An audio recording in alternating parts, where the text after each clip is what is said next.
So, hello everyone. I think we are live now. Welcome to our Semrush webinar today, SEO&PPC Yin and Yang. Thanks for joining. It's our second episode from this series. And in today's episode, we will talk about local marketing, whether if local SEO is better or local paid ads, what are the pros and cons, and what's more important for me especially is to find out if and how both can work together somehow. A few words to myself. I'm Halide Ebcinoglu. I'm co-founder of the international SEM and SEO agency Kubix Digital. And I'm also running a community called Women Digital, a community to support women working in online marketing. I'm in this industry for about 15 years. And I'm one of the few people who are actually doing both SEO and SEA. And that's why I'm very happy in hosting this webinar today. First of all, why are we going to talk about local search today? I think the following statistics say everything. I will share some impressive numbers with you. So almost every second search on Google is a local search. This is a very high number, I would say. And 78% of local mobile searches lead to an offline purchase. Like most local mobile searches go to an offline store to do offline purchase. This is also a very high number, I would say. And what I've also found on Google is that near me and close by type of searches grew by more than 900% over the last 2 years. This is pretty impressive, I would say. Just think about all the small local businesses near you, like bakeries, restaurants, groceries. They all need a local marketing strategy, because their business depends mainly on how much traffic and clients they drive from local on-the-go searches. And the reason why the number is so high is actually the growth in mobile searches in the last years mainly resulted in a boost in these local search volumes, because users are looking for immediate results while they're on the go and want to find the answer right away. It cannot wait. I mean, just imagine they're on the way to have lunch and they are looking for a nearby restaurant, or they have a problem with their car and they are looking for a car repair to get it fixed. So, and businesses who just show up when these searches happen have a pretty high chance to gain these searches as customers, I would say. But how can businesses show up for these searches? This is what we will find out in our webinar today. I have two great guests today. First of all, Samantha Noble. Sam, she runs Biddable Moments, a dedicated paid media consultancy agency based in the UK. She has worked in the paid media space for over 14 years, and she regularly shares her knowledge at conferences across the globe.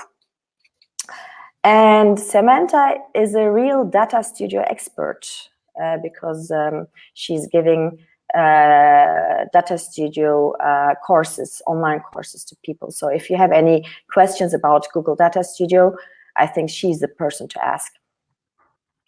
My second guest is Greg Gifford. I call him Mr. Local SEO, a real master in local SEO, I would say. We will learn a lot from him today, hopefully. Greg is joining us from the US or from the space. Where are you based, Greg? I'm in Dallas. Okay. He recently joined Search Lab as a vice president of search. He speaks a lot of international conferences, mainly about SEO and local SEO in specific. And he has also several courses on the Semrush Academy.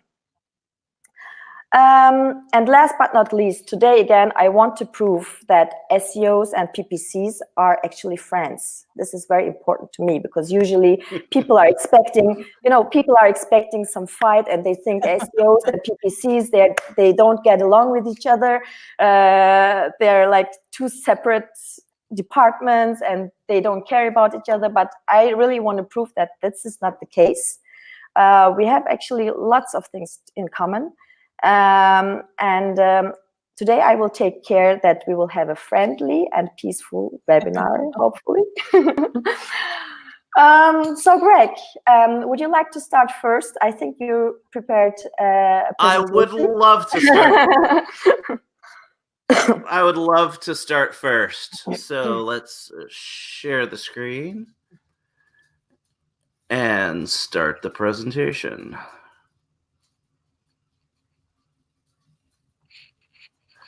So I know we're trying to be friendly here, but I gotta have fun. That's my style. So we're talking about how in local SEO rules, PPC rules. And as most of you know, I do lots of presentations, and in every presentation, you can't really have bullet points because bullet points kill kittens. So this is a bullet point free presentation. And the first thing we really want to talk about here is we all know PPC stinks. When we're talking local, if you want to show up, you got to do it with search. It's also very clear that PPC is pretty lame. And this isn't just my opinion, though. It's science. It's a proven fact. Plus, nobody really likes the people that do PPC. They don't have friends. Nobody likes them. And, I got to share you. I looked up online because I wanted to kind of poke fun at Sam because, we're friends. And so I actually have an animated GIF of Sam as a teenager. But no, to be serious, though, one of the problems with PPC is PPC is always limited by budget. You're only going to be as visible as the amount of money that you have to spend. And a lot of SMBs don't have that much money to spend on PPC. So that's a problem. When you want to show up and you don't have a budget, PPC is not always the best way to go. And if you want to show up in different searches with city keywords, you got to do SEO. And you want to show up in all those near me searches as well, you basically have to be doing SEO. And another interesting thing, a lot of phrases that used to have purchase intent or e-commerce intent now have local intent. Perfect example, patio furniture used to all pull shopping results, and now we get a map pack. So Google is assessing local intent to more and more queries moving forward. And winning in mobile is all about being there immediately whenever people decide they need to search. And people are going to pull out their phone and do the search, and you have to be there. And the search results on mobile are displayed based on your physical location or when you search and what you're searching for. So most of the time using Google's local SEO to see those results. And so it's a lot easier to target showing up in as many of those results as possible when you're doing SEO because you're not constrained by budget or by a certain set of keywords or concepts. So SEO also is great because it pays off over time. You don't hit a budget and run out and stop showing up.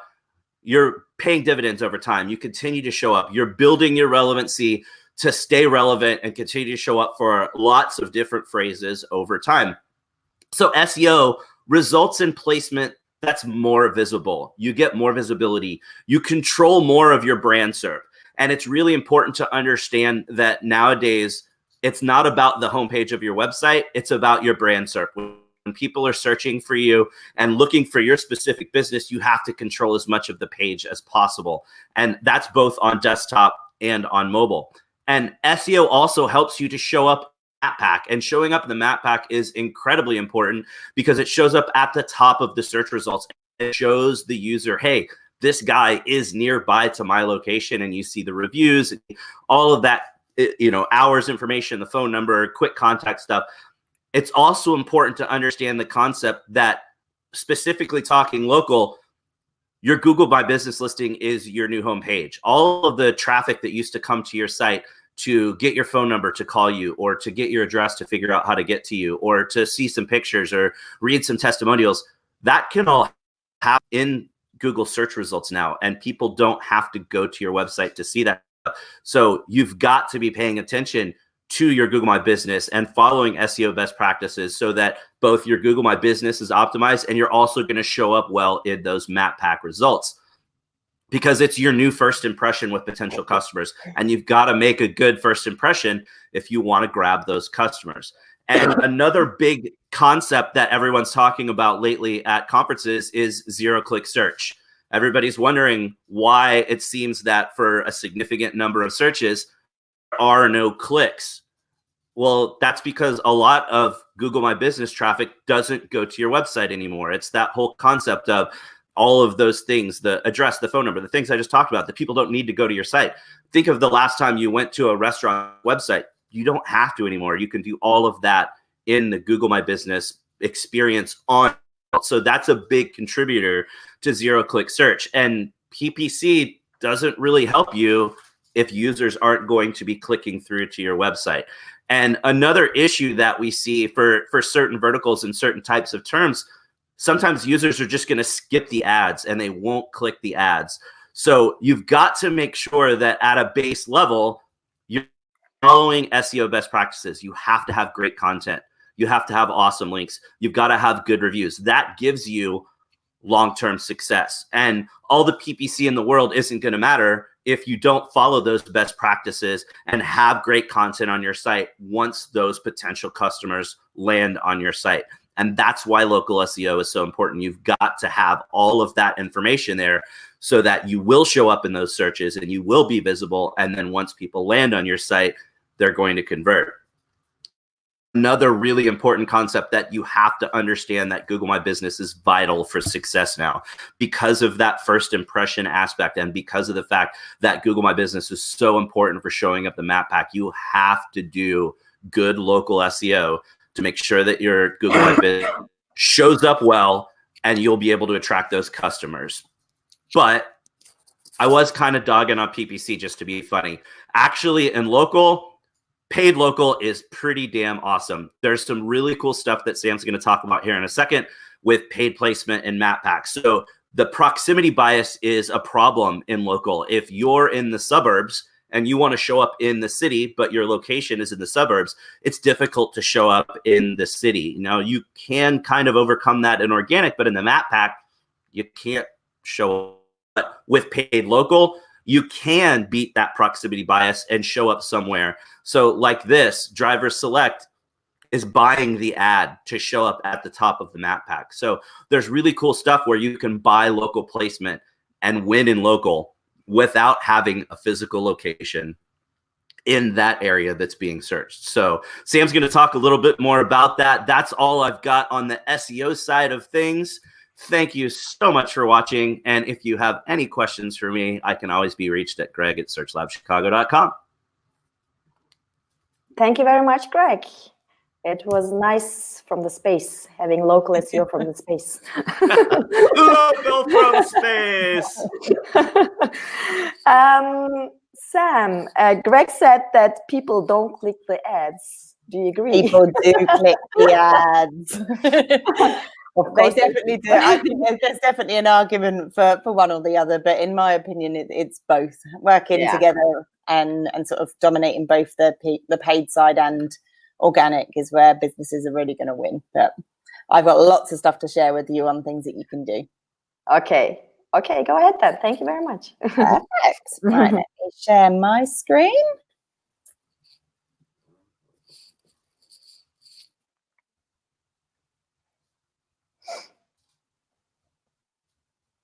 Okay, are we working? Perfect. Okay, so what I want to do is try and complement what Greg's covered off in the past 10 minutes, because when we're thinking about how many people are actually searching on the internet, 86% of those consumers are actually using the internet to find a local business, whereas 29% of consumers are searching for local businesses every single week and at least once a week. And when you actually think about how many people have downloaded Google Maps, there's more than 1 billion downloads of this app now. And I think Google have really combated this with regards to people searching for restaurants, any local business. But when you're also thinking about local search, you need to consider the rise in near me searches. People are getting lazy and people are just searching for find this local business that's near me. Everything is near me. So when we're looking at the rise in how many searches are happening, we can see how much that's grown over the past sort of 5 to 6 years. It's grown significantly, and I just don't see that sort of continuing to, I kind of see that continuing to go at the trajectory that it has already. So what this means is if our business has got a physical location, we have to make it super simple and easy for people to find that business online. And like Greg was explaining, it isn't all about just having a website when it comes to local. The local pack and the GMB listing is absolutely vital, not just for organic search, but from a PPC perspective as well. Now, back in 2006 was when we first saw adverts appear within Google Maps. They weren't around for too long, and then they disappeared off. And then they reappeared back in 2019, and they came back with a bang. So initially, Google was saying that they would only have one ad appearing at the top of the search results within Maps. We're actually seeing 2. So it does beg to question how many more ad placements we're going to start to see in there. If it follows in a similar path to what we've seen with Google Shopping, previously used to all be free. Now it's a fully pay to play, although they've started dipping in some shopping ads back in organic now. So we'll see where that continues to go. But we're now seeing anywhere between 1 and 2 ads appearing at the top of Maps. So where do they appear? It isn't just on Maps. So we see them within the Maps app itself. So we can see in this example here, a search for car hire with 1 ad at the top.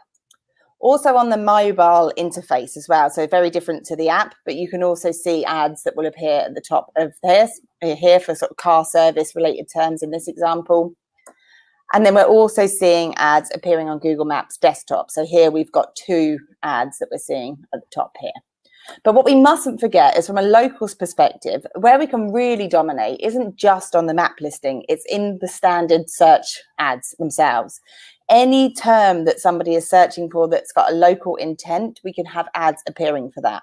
And we can target people by keyword that they're searching for, i.e. hairdressers London, or if somebody's in London and they're searching for hairdressers or hairdressers near me, that's where the local intent comes into play. So there's 4 benefits or 4 main benefits of local PPC. The first one really is to drive footfall into that store. If you're doing local, you're going to want to actually have customers coming into your business. The second really is to encourage your customers or potential customers to call, whether that is a restaurant or a hairdresser's or a beauty salon, anything where you can actually take transactions or bookings over the phone. You're trying to encourage people to actually pick up the phone and give you a call. Next up, we've got people just needing to be educated. PPC comes in really useful from that perspective because you've got full ownership of the ad that you're writing. Organic search, we have control to a degree, but it can be dictated by what Google wants to show, whereas PPC is purely, we have that full control. And then finally, which Greg mentioned, we can compete within that local search space against some of the bigger competitors. A lot of people aren't necessarily using the paid element of Maps at the moment. So if we are able to compete against some of those bigger players that have always been dominant in position 1 in Google Maps, for smaller players, they can now start to try and capitalize on that because it's becoming a lot more of a pay-to-play market. Something that we have seen grow massively over the past couple of years is the different ad formats that are available. So Google Maps only started showing these ads last year, and we can see how far we've actually come with this because we can see ads that are sitting just on standard Google Maps. But we've also got what they call branded local pins. So here we can see an ad for Dunkin' Donuts, and people can click on that and they will see an actual advert popping up that's talking about the fact that they've got some special offers or people who can actually come into the store. So you can add that as a stop in your journey. Likewise, we've got what they call promoted pins. So in these examples here, so we've got 3 examples across the bottom. So we've got Walgreens, Mac, and we've got Starbucks. When you click into any of these adverts that are people to come into the business and redeem a voucher or actually come in and buy something from us. So these are called promoted pins. Another example is where we can take our shopping feed, and a lot of businesses will look at it and say, well, we upload our Google shopping feed and we can sell products online. You've also got what we call a local inventory feed that we can upload, and it's based on the stock that a local store has got. So you would upload different feeds for different locations that you've got. When somebody searches for a particular product, your ad will appear within the shopping results, and you can actually see whether that product is in stock or not. So something where it's more of a high value ticket item, like a TV, for example, somebody may not want to transact online. They may want to go into store. Having that ability to show somebody whether something's in stock is really, really powerful. Combining that, we can now also do local inventory ads with store pickup. So the click and collect element of it. So again, getting somebody to transact online, go into store and pick up their purchase. Next, we've got local search appearing within the Google Knowledge panel. So in here, we see an example for Staples moving through. You can see that somebody searched for the brand, and then they can actually start to search that store and see whether a product is in stock in that particular store. And that's all appearing over on the Knowledge panel. We've then got service ads. Now, these are only live in the US at the moment, I believe, but these are ads where if somebody's got a specific service that they're looking for from a local reseller. In here, we've got Boston Plumber, and rather than showing the ads as standard text ads, they're in little cards that are showing the star ratings. So it's kind of acting a bit like a checker trade, if you like, where somebody can actually click through and check out the reviews of somebody before they decide to get in touch. And then we mustn't forget, as we briefly mentioned earlier, the standard text ads. So those ads that appear at the top of the search results and the ads that appear at the bottom, that are all very much geared around local intent as well. One of the really powerful things when it comes to paid, when it comes to the way that we can actually target people, is it's super, super targeted, and it gives us a real degree of flexibility to reach our potential customers and our customers within really, really tight-knit locations. Google have given us the ability to actually target people based on a whole magnitude of things, including postcode, district, neighborhood. We can target people that are within a close proximity of an airport, a town, a city, a country, like that list goes on, and we can get really, really granular. And not only can we target people based on those locations, we can also review the data and say, well, let's see how our campaigns have performed, break them down by campaign, by postcode level. And we may see that some campaigns perform better, some postcodes perform better than others. And therefore, we can upweight our bids on those postal codes that are performing well and decrease our bids on those that aren't. One thing to note on this is that it's really important when you're doing any form of local PPC that you don't just target people within a set location. So if I'm looking to reach people that are in London, because I've got a business that I'm trying to promote in London, I will target people that are within a proximity of my business, but then I will also target people across the whole of the UK, as long as they are including the word London within their search query. So if it's hairdressers London, if I'm targeting somebody that's based in Scotland, if they are searching for hairdressers London, I still want my ad to show, because that's like local intent is there. Something more recent that's come out from Google is their Google local campaigns. And this is Google's way of trying to automate a lot of the optimization and setup of local campaigns. And it's designed to help bring our shopfront to the forefront of people's minds, but in a very automated fashion. So what we need to do here is just add a few lines of ad text, a bid, a few assets, and then you kind of leave the rest down to Google. So what they'll do is they'll look at the user that you're trying to target in a location. They'll look at all your historic data, and they will try and drive views of your ads across all of their different inventories. So we can see ads on search and maps, places pages, display, YouTube, and it will look at all of its algorithm and look at all of the history and the data that's got behind everything and try and show ads to people that are more likely to want to visit your local business. So these aren't necessarily designed to drive visits to a website, although you can do that. They're more designed to try and encourage people into your premise. Now, one very, very important thing across all of this is you need to ensure that you're optimizing your Google My Business profile. If you are not doing that, then these campaigns are not going to work anywhere near as well as what they could. You have to make sure that you're populating all of the different fields and feeding as much information as because Google use a lot of that bits of information to actually decide who to show your ads to and when to show your ads. So finally, how can we track that? We've obviously covered a lot of ground in terms of some ideas of things that we can do. And what Google will do is once you're launching a local campaign and we've linked up our Google My Business listing with Google Ads, it will automatically start to track various conversion metrics. So it will track if people have clicked a call, so obviously clicks on the call button, directions, clicks to actually view the website. It will also, for a restaurant, track the clicks on a menu or the order button. And it will also track some of those other engagements that we do, such as sharing a location or saving a location. Once we've got all of that information in there, we can then start to look at our campaigns and look and say, well, okay, well, how is a specific campaign or keyword or ad group performing by the conversion action? So you would come into your Google Ads reporting, click into segmentation, and then break it down by conversion action. And we can see here one example where we've got a campaign and we've got all of our calls from ads, click to call, and then the 3 at the bottom are those local actions that Google have set up for us. So SEO or PPC?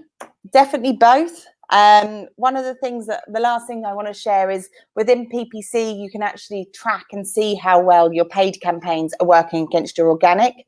So in this example here, the paid and organic report, you can look and you can say, well, somebody has seen an advert, and it will tell us whether we've also got an organic keyword ranking for that particular term as well. It tells us how many paid clicks we're getting through, and it will also tell us how many organic clicks we're getting through. So if we're seeing that a certain keyword is ranking quite well organically, it might be that we want to try and decrease our bids from PPC, and let's check out what that does to our click-through rate. So working together is absolutely key. Having them siloed off into individual teams or individual departments, I would not recommend. Absolutely categorically working together with SEO and PPC is where we're going to win. And that's everything from me. Thank you very much, Sam. It was a very nice and very useful information you shared with us. And thank you that you pushed the partnership. Yeah, exactly. This is so important. And I always say, like, both have to work together, because, like, if your Google My Business is not optimized, even if you do the best paid local campaigns, it won't have this impact. First you have to optimize. You need to optimize the Google My Business, and Google is frequently adding new features, new assets, and new updates on the Google My Business accounts. And you need good reviews. You need relevant information, because if your paid search is landing on the Google My Business, if the user don't see what he's looking for, then you will miss this traffic. And another good point, what you mentioned, was also that the tracking is a very important point, I think, because, like, with local search, not everything is online. And I mean, with like every SEO work or every Google Ads work we do, we usually track online conversions, online traffic. But with local, usually people want to go to that offline business. They want to visit the restaurant, they want to visit the car dealer or whatever, and it's very difficult to track it.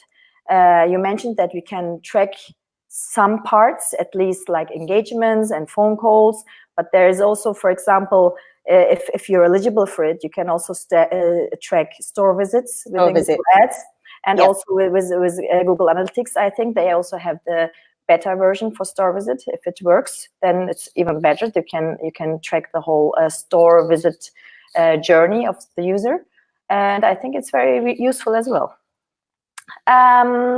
So thanks you very much for your presentations. We have some questions from our audience. Maybe we can go over to the questions.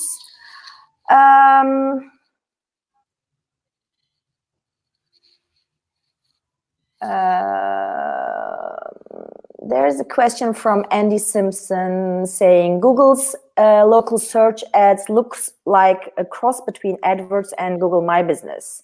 Where do the teams see these going over 2020? So what do you think, how it will evolve over the time? And from my perspective, I don't think a huge amount is going to happen this year. I think it's going to be subsequent years from sort of 2021 onwards.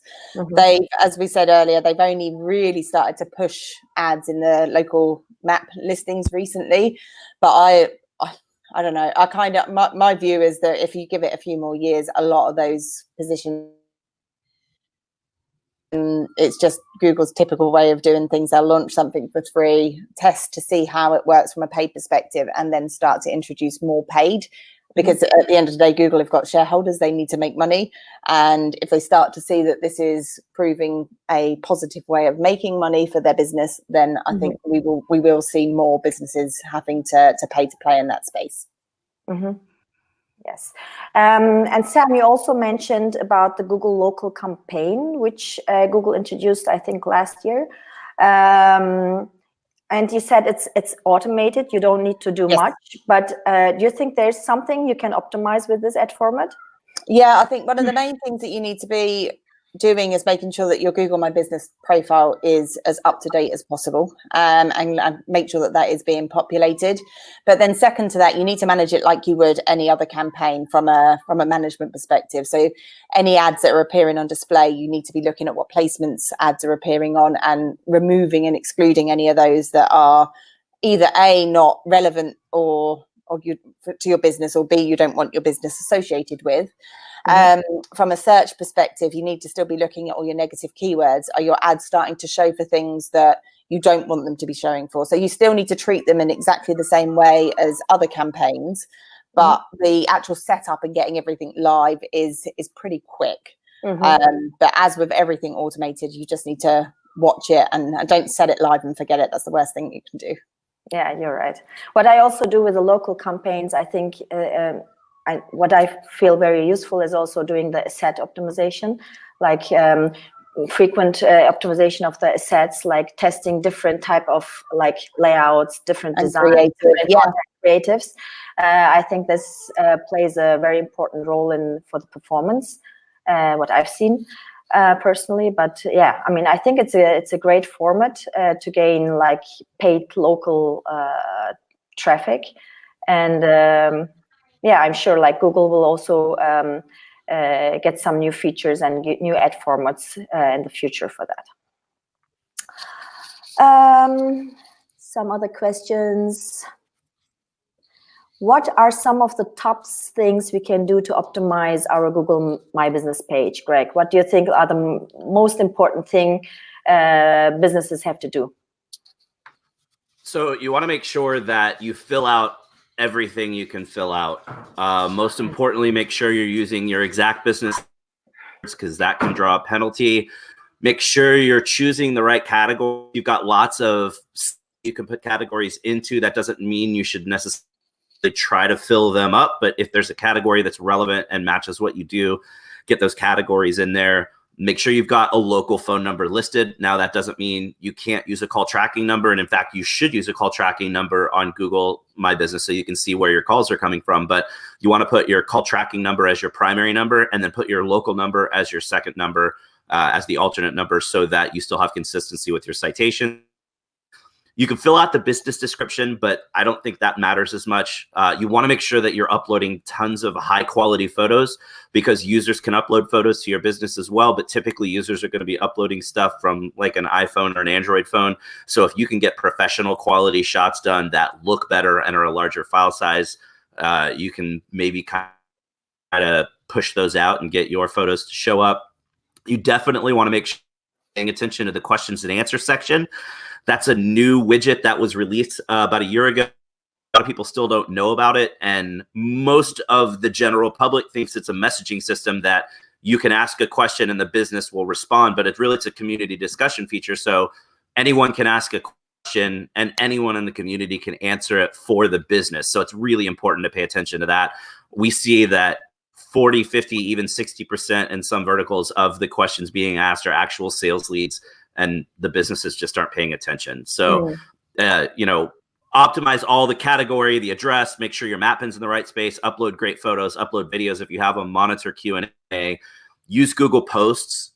Google Posts are kind of a semi-advertisement kind of thing that shows at the bottom of the post or of the panel on desktop, shows mixed in the SERP in mobile results. And you can, if you share promotional kind of specials there in the Google Post, and you have a great image and pay attention to the thumbnail. The thumbnail is what's important. If you have a great thumbnail, image, and text, you can get some conversions there too. So if you do all of that, you'll be much better off than most of the people out there.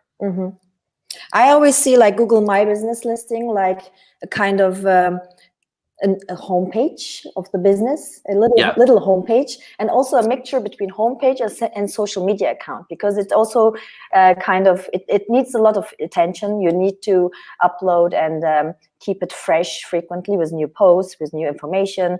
And I think the more you work on it, the better it is.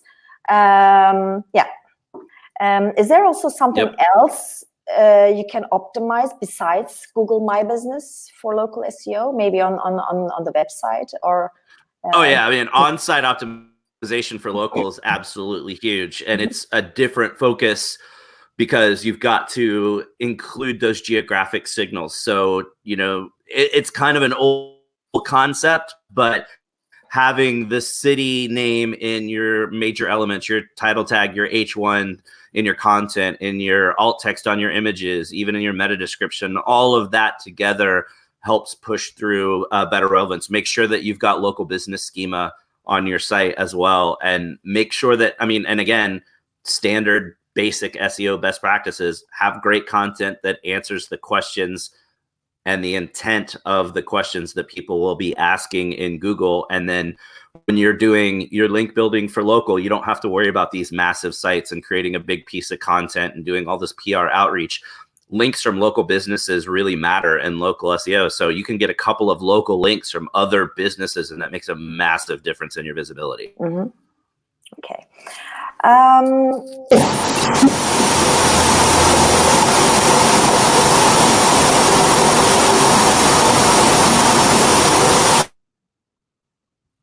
Oops. That was weird. Oh my God. Is it gone now? Is everything okay? Yeah, it's gone. I don't even know what that was. Okay. I think you muted me. Oh, okay. I think this is some noise from the space. It sounds like a ship. My tips were going into warp speed. Yeah. Okay. Okay. We have another interesting question. Hi, I run a site for parents to find local activities with their kids in multiple US cities, but no physical locations. Suggestions on local SEO that's multiple locations without a physical location? I mean, is it possible to optimize for local without a physical location, Greg? Yeah, very much so. Mm-hmm. There's a concept called local content silos where almost like microsites. You've got silos of content within your site, and those silos are optimized around those target cities. So, you don't have a physical location in Denver or LA or New York. You create content around, activities for parents with kids in New York City, activities for parents with kids in Denver, fun kids activities in LA, cool kids activities in Dallas, and you create content around that. So you have website content around that, blog content around that, and then when you're doing your link building, obviously, with this one, it would be really easy. You're talking about different activities. So as you're mentioning the children's museum or the horse riding ranch or whatever thing that you're talking about to do with the kids, it's going to be pretty easy to get a link back from those things that you're talking about. And so when you're getting the link back from the children's museum in Dallas, make sure it's linking to the Dallas content on your site so that you're building relevancy for that particular town without having a physical location there. And then, the other side of it too is run AdWords, and you can show up anywhere you want if you're running the local ads. Mm-hmm. Okay. You might seen the recent nice favicons on the search engine result page from Google. What do you think? Will they affect local search results in any kind on SEO? I don't think so. It's probably going to be one of those things that's gone in 2 weeks anyway. Google loves to give us stuff and take it away, so I wouldn't put too much stock in it. I don't think it's going to matter that much. Me either. It looks a bit messy at the moment. Yeah. You cannot really distinguish which are the ads, which are the organic results. That's the plan. Yeah, that's a plan. Exactly. They just want to make people click on the ad more. Yeah. Okay, another question from Steve Davey. 0% of our suggestions to stop name spam in Google My Business are being honored. All fail because they say can't be verified. Do you have any suggestions on how to stop this kind of spam by competitors, Greg? Do you have an idea? Yeah, I would wonder what Steve's doing to report those guys. Really, if you just go in and flag the name and make a public edit and say, here's what the name actually is, and have multiple people do that. If you're just doing it from the same account and you're just going and saying, here's 10 different businesses with name spam, and it's the one account, it doesn't matter as much or isn't as visible as 3 or 4 or 5 different accounts all reporting the same thing. If you're using the new business redressal form, the redressal form is really to report fake locations, not name spam. So if you're using that redressal form to go and report those people, nothing will happen. So you've got to report the name spam on an individual basis of editing those names or suggesting updates on each of those. You can't use the redressal form to do that. Okay. We already mentioned it, the tracking, the metrics, but there's another question from Jeannie Hill. Relying on Google Analytics for metrics, or do you have additional recommendations for tracking this? You already mentioned the engagement metrics, but do you have any other ideas? So from a PPC perspective, anything that you're doing on local where the traffic is going through to the website or you're saying tracking applies, I'm a huge advocate of using the Google Ads tracking over Google Analytics when it comes to monitoring PPC performance. Google Analytics and Google Ads have got 2 very different attribution models. So wherever possible, use the Google Ads tracking to track any conversions that happen on site. And it would be interesting to actually see if Greg says the same. But with regards to tagging up your Google My Business profile, I would put UTM tracking on the website link on the Google My Business profile, so that when the traffic is coming through to the site, you can also start to build out a remarketing audience from that as well. So then we can start to say, well, okay, well, we know that these people have come in off the back of a local listing, so let's try and target them with a specific ad. Likewise, off of that, you can also then build out similar audiences that you can then remarket to. Within Google Analytics, if you're, depending on how you're labeling that UTM tracking, you can then split your local SEO and your organic SEO out within the channel grouping report, so that you can then report on your pure organic and then local organic as well. And if you're using Data Studio for your reports, you can use a GMB connector to pull in the GMB Insights data, which, okay, if anybody out there that really does local, you know the GMB Insights data is kind of bogus and isn't super accurate, but it still gives you something to look at over time. And you can see, you know, the number of website clicks, the number of phone clicks, the number of clicks for directions. And maybe they're legit, maybe they're not. But if you're getting more visibility and you're getting more traffic, you'll see those numbers go up. And I like we show on our reports a breakdown of discovery versus direct search impressions, which would be whether someone is finding you because they typed your business name in, or they're finding you because they typed something else in and your business showed up either in the map. And what's the difference? It's a discovery is somebody searching for something that's not your brand. Is that right? Yeah. So that would be like if you're talking to a car dealer and somebody types in Bob Ford, that's a direct search impression because you search the name of the dealership. But if you type in, you know, Ford dealer Dallas and Jim Bob Ford shows up in the map pack, then that gives you a GMB impression. Or he may be the only Ford dealer if it's a small town. So you may not search, you may search Ford dealer near me, and that's the Ford dealer that pops up. Doesn't necessarily mean that you know, whether there's a lot of dealers in town or not, that shows as a discovery impression, not a direct impression in GMB Insights. The other thing that on the Data Studio side of things as well, you can pull through the reviews, can't you? So I've used that with a few clients as well, because one of the exercises that we tend to do when we take on a new client is we'll look at the types of terminology that their customers are using. And one of the best ways to look at that is within the reviews. So if we're seeing for, I don't know, let's just say an e-com business, I know we're not talking local, but in an e-com business, if people are talking about free delivery versus free shipping or postage and packaging, making sure that you're using that terminology within your ad messaging is really vital as well. Because if people are talking about shipping versus delivery, just using those subtle key messages that people are using can often help improve your PPC performance as well.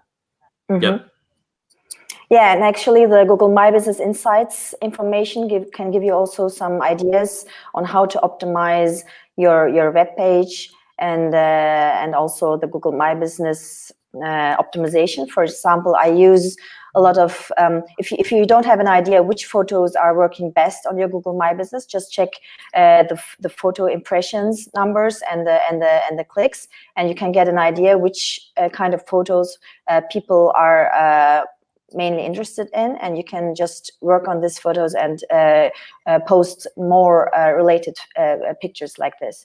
And I also look at the phone number, phone clicks, and also the search clicks, because the phone clicks can give you also an idea on what days and times people are calling you the most, where you can maybe use this data for your Google Ads targeting and Google Ads settings, in terms of like maybe setting your ad scheduling at specific times or specific days. You can always combine reports from the Google My Business Insights report plus the reports from Google Ads, like the report you mentioned, Sam, the organic versus paid report within Google Ads can be very useful as well. And Annie McQueen actually asked you where she can find this report in Google Ads system. If you log into Google Ads, I have to remember where it is now. If you log into Google Ads and click into the reports section at the top, and then I think it sits under the basic reports, and it's called the paid versus organic report. You have to make sure that you have linked your Google Search Console account to Google Ads. And once you've done that, you can then start to see that data. Yeah. I think before it was called Dimensions, and then in the new system now they've moved it. Again. Another question from Sean Lewis. He asked, if the top 3 or 4 ranking websites for a local service search term are ranking with their homepage, should you optimize your own homepage for that term or a more relevant service page? What do you think, Greg?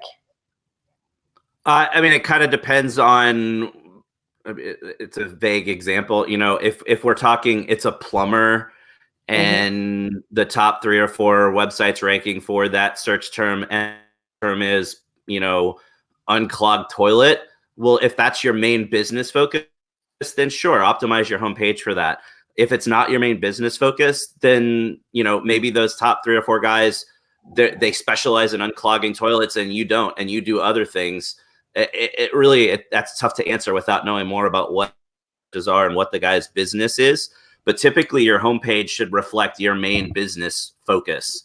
And then you should have your internal pages that, you know, reflect specific services that are a breakdown of what your business does. So, you know, I mean, without knowing what the search term is, it's kind of tough to answer that. Yeah, you're right.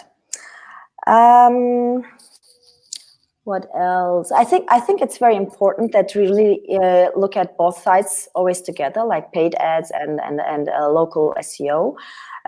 What I usually do also is when I have a Google Ads running for one of my clients, and I also optimize a Google My Business account for them, I make sure that if they show up on Google Maps, map pack already, and if they are in a very good position, I usually lower the bids for Google Ads on mobile, because I know that people who are coming from Google My Business or who are looking for a local search query, they rather click on the map pack than the Google Ads ad format. So and I've seen that the conversion rates for desktop for local Google ads are much higher than on mobile. So if you already rank very high and very good on the map pack with your business, I would recommend to lower the bids for mobile. I mean, it's worth to testing out. I mean, it's you cannot say if it works for every business, but for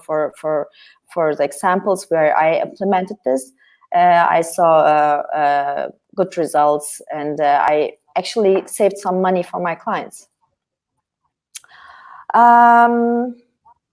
Another question from Vidush Mitra.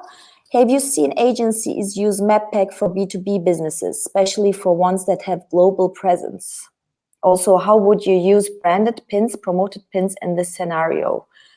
Sam, do you have an idea? Or I haven't actually, to be honest. I haven't seen. Obviously, B2B businesses are always going to have a presence as well if they're trying to attract people in. So I think you would just go about that in the same way as what you would with B2C. With regards to the promoted pins, again, you can only use those if you've got an offer that you want to promote. So as long as B2B, you've got something that's going to attract somebody to come into your business with an offer, then exactly the same strategy would apply to both. But if you don't, I wouldn't start trying to just come up with something to try and generate a promoted pin to pop up. It has to be relevant to what that person's searching for and who that person's trying to target. Yeah.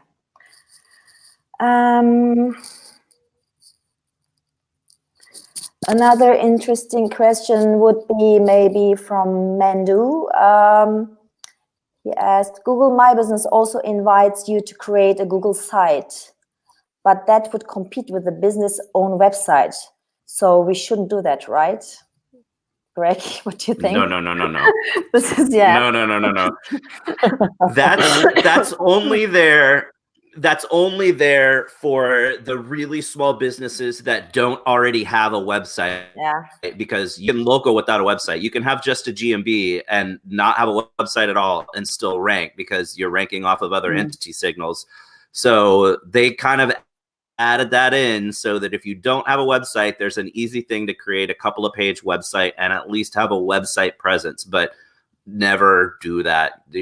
I would not want to have my website on a Google controlled property that I don't own. Like, set up your own site, get your own site. It's really easy to go get cheap hosting and get a WordPress site put up and have your own site that you control. And if you already have your own site, you don't want to set up the Google site because now your Google My Business will link over to that instead of to your site, which is all bad. So don't do it. Another question from Kevin Ellison. She asks, if our address is in a suburb of the metropolitan city we sell in and service, how do we show up in the map pack at the top when we don't reside there?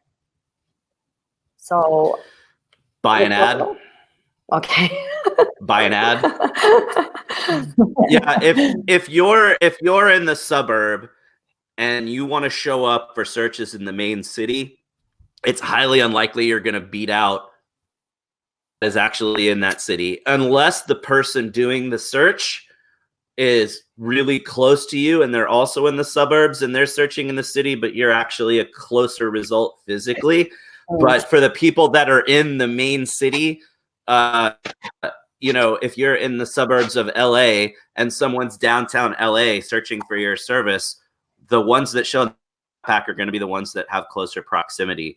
Unless they if everyone that has close proximity just really crappy SEO and you blow everybody away with amazing SEO, maybe it's possible. But realistically, if you want to show up in the map pack and you're not in that city, you're gonna have to buy an ad because it's too proximity based. Yeah, that's true. I mean, the problem with the proximity is as long as you're not close enough, it's getting difficult to show up in the map pack or like Google Maps. That's true. And Sam, do you have an idea how you can target these searches with the Google Ads? Again, the maps, I think the maps are getting also a bit smarter with regards to the proximity as well. So if you're searching in Google Maps, it's few and far between that we're actually seeing ads appearing. So I think that it's getting a lot smarter with regards to that proximity. And I think we're going to I think it's going to have to get a lot tighter. If they start adding more ads into the map pack, then there's going to have to get they're going to have a more degree of kind of flexibility and control over who's going to show. For me, the biggest thing that you can do is just start to buy PPC on those particular keywords and just start to have ads appearing at the top of the SERPs for those kind of local intent terms. Yeah. And not necessarily be so focused on trying to appear in Google Maps and just try and dominate the actual search results themselves. Yeah, that's true. And yeah, I mean, with Google Ads, for some people, if they think Google Ads is too expensive for them, for small businesses, they can also just use very local and specific targeting. For example, what I also do is I target my Google My Business listings within Google Ads. So if I have different locations, I choose this Google My Business listings within my Google Ads, so that just my ads can show up around that place. That location. Yeah, exactly. So and this can be also not very expensive and save you money on targeting your Google Ads. Any other interesting questions? I think we covered most of them. Oh, here's an interesting one for you, Greg. We are seeing the product Google Post format offered again. Thoughts on why it disappeared and what factors prompted its return? How do you use it for local? It's been around. It hasn't really gone away. So it could just be for your business type. You just got it back when you maybe had it in beta before. Definitely awesome. Those product posts show up really well. They show up higher in the blended mobile search results. So they're awesome. If you have the product post ability, definitely get your products listed. It's a really cool feature. Okay. I think that's pretty much with the questions we got. Do you want to add something else? Is there anything what you want to say, Greg, Sam? No, I mean, I was a little bit confrontational on the PPC front, but Sam was right. You really need to do both. And it's beneficial to do both. You want as much coverage as you can. If someone is searching for you, you want to be everywhere you could be. And even though the majority of the organic, the clicks that do go to paid search convert at a much higher percentage. So why would you ignore that and not be there as well? So, use both. Be effective. If you're doing it yourself, take some classes, take some training courses, learn how to do it better. If you're using an agency, make sure the agency understands how they play together well.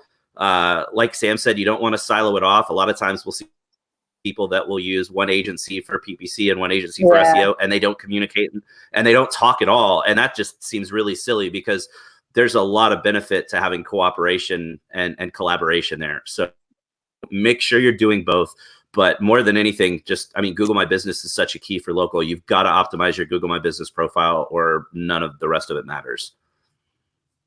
Yeah, I'd echo what Greg was saying, really.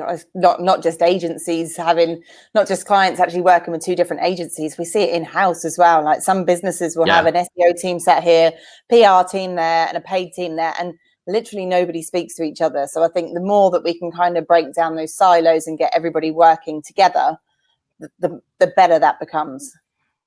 Yeah, that's so true. And thank you very much. That it was another webinar that proved me that really SEOs and PPCs are friends and we need to work more together. And I'm very happy that you get along so well and gave us some very nice examples how we can optimize both for a better local visibility. Thank you very much for joining the webinar and hope to see you in another Semrush webinar soon. Thanks, all. Bye-bye.